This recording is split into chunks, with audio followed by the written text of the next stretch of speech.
when it comes to fundraising, what you're supposed to do.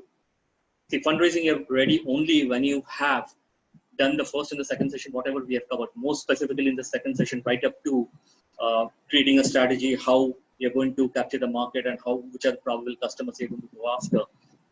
Once you have established that and you start showing signs of success stories that yes, your concept is working, your product is getting acceptable, people are talking very nicely about your product and services. There's quite a bit of a nice reputation you have actually garnered in the market.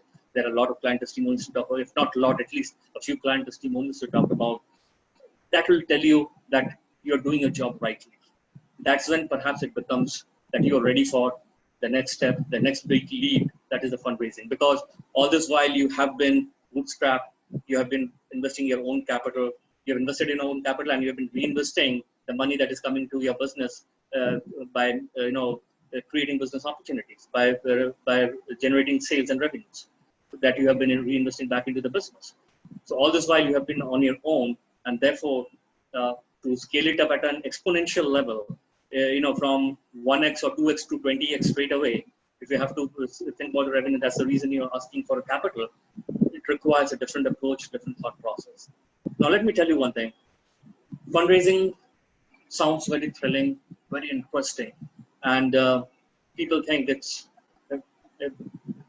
we're not aware of it. They think that it's sometimes it's a cakewalk. But let me tell you, while it sounds thrilling, it's interesting, at the same time, it has its own challenges, it has its own risk.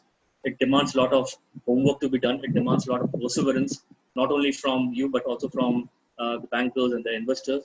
It demands, to showcase a lot of your success stories, and it demands that the worst case scenario, it demands you to be prepared for the worst case scenario. That is, in a worst case scenario, let's say the fund doesn't come in, you're still able to not only sustain, but you're able to grow, maybe at a slower pace, but you're still able to grow, albeit slowly.